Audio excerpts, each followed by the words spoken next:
be like higher? Higher? Do you think it should be higher? All right. Okay.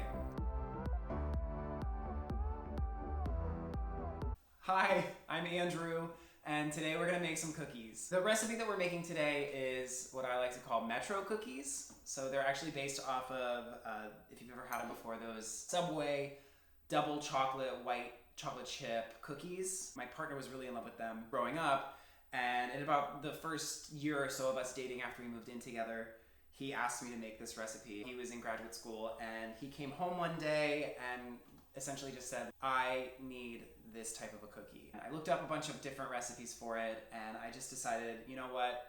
There's a lot out there. I am just gonna go ahead and try it out. This is one of my favorites. This is a go-to for me. This is something that I like to do if I know that we're gonna have people over, or if I'm gonna go over to a friend's house or something like that. This is just kind of the cookie. And there's just two of us who live here, and since we're in quarantine, we're gonna be the only two people eating these cookies, so I like to cut all my recipes in half these days if I know that I'm not gonna be seeing a lot of people. We're gonna go ahead and just jump right in. I've already started a little bit for you, so what I have right here is 1 1/4 cup of all-purpose flour and 1/3 of a cup of cocoa powder. So we're just gonna go ahead and sift this together. So we're just sifting to get out the bumpy bits. It's just so you don't have any lumps, you know? You don't want to have any lumps in your cookies. And then we're gonna set this off to the side, all right? I have in here a 1/4 teaspoon of baking powder and about a 1/2 teaspoon of baking soda and a 1/2 teaspoon of salt. So we're gonna go ahead and just throw that in as well. We're gonna go to the stand mixer. I love this thing. I wanted one when I was a kid for so long. I was watching, you know, all of those people on Food Network, and I asked for one for so many years, and I never got one because they're really expensive. To this, we're just gonna add 1 stick or a 1/2 cup of butter. It was one of those things that I knew one day I'm gonna get it. It was definitely one of those purchases for myself. All right, so we're gonna put this on low right now while we add in a 1/2 cup of white sugar and about 1/3 of a cup of tightly packed brown sugar. I use light brown sugar for this. You can use dark brown sugar if that's what you have. Turn this up a little bit, and you're just gonna cream that together.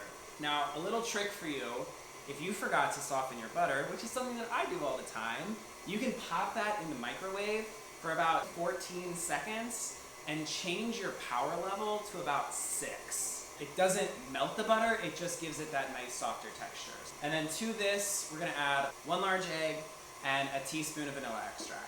I'm gonna go ahead and scrape it down. And just to give you an idea of where we're at, delicious. So we're gonna go ahead and pop this back in. Put this on medium, low. And go ahead and crack the egg right in. Ooh. I didn't get any shell in, don't worry.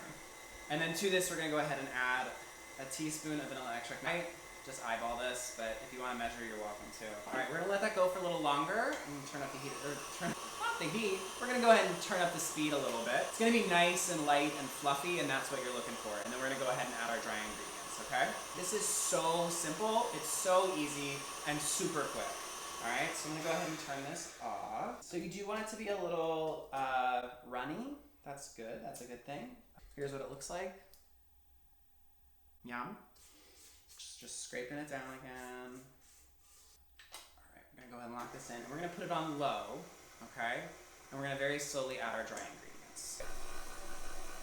So we're just gonna very carefully add this in, nice and slowly. And the low speed is just so all of that flour doesn't come up in your face, all right? I'm gonna turn it up just a little bit. All right. And then you're gonna save a little bit of your dry ingredients. You're gonna add 1/2 cup of both white and dark chocolate chips. I do a little bit over. I like my cookies to be really chippy. So I'm gonna add these straight in here. Now what this does is it just coats those chocolate chips a little bit, and it just makes it less likely that they're going to sink to the bottom of the cookie. It kind of evenly disperses them a little better. We're just gonna go ahead and dump these in. Now if your mixer's like mine, you might need to hold it down a little bit because this part gets a little intense. You want to mix it until all of the flour is gone. You don't want to over mix. And you're going to mix the rest of it with your spatula, just to make sure that everything's nice and evenly incorporated. Just going to mix this last little bit of dry into wet. So yeah, this was really just one of those recipes that has become a staple for me. And it makes me feel kind of special, you know, when we take them to parties or something like that. It's a little bit different than just your standard chocolate chip. All right, so this is good to go. And as you can see, it almost looks like a really thick, dense brownie batter. Okay. It smells amazing. I would definitely recommend putting something down on your pans. Even if they're non-stick, they still run the risk of sticking a little. These are Silpats. If you do not have these, that is totally fine. You can just use parchment paper, cookie sheet, lined with a Silpat. We're gonna go ahead and use an ice cream scoop, and they don't need to be perfect. You want a good glob, right? These are best if they're a little bit bigger. I like to just very lightly press, just a little bit, not too much. All right.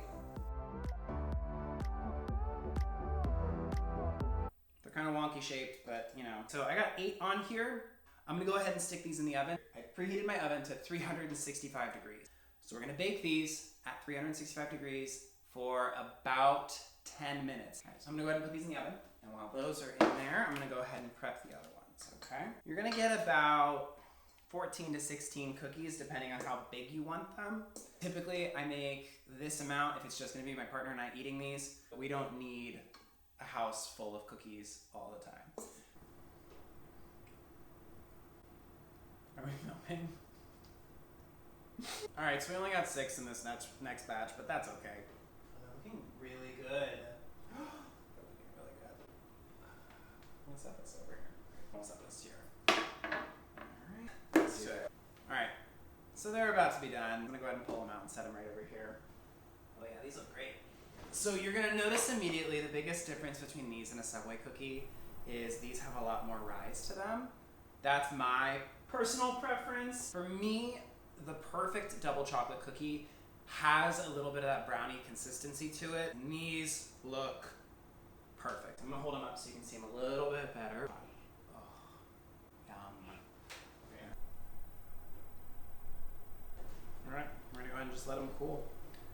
I'm gonna move these over to a cooling rack. Okay. Now listen, this is not like a low-cal, low-carb snack. This is treat yourself a little. That's what a cookie should be. A cookie should be a treat. If you really wanted to, you also could add just like a little bit of sea salt. You know what, I'm gonna go ahead and do that. Because why not? Just right to the top. And what this is gonna do is just gonna add a little bit of saltiness to counterbalance that sweetness. We like to think on the fly, why not? Should we try one while they're still molten? Why not, right? All right, look at that. Just look at that absolute perfection. It's still good. You know what, let's just go into it. Oh, look. Oh, it just smells absolutely perfect. Going in. It's so delicious. You get that nice sweetness from the white chocolate. The salt was a great addition, adds a little bit of that nice saltiness right at the end. It's a perfect consistency on the inside. I mean, too big of a bite. It's incredible. Double chocolate cookies, white chocolate chips, dark chocolate chips. What's not to love? I'm gonna go ahead and finish this cookie, and I guess we'll see you soon.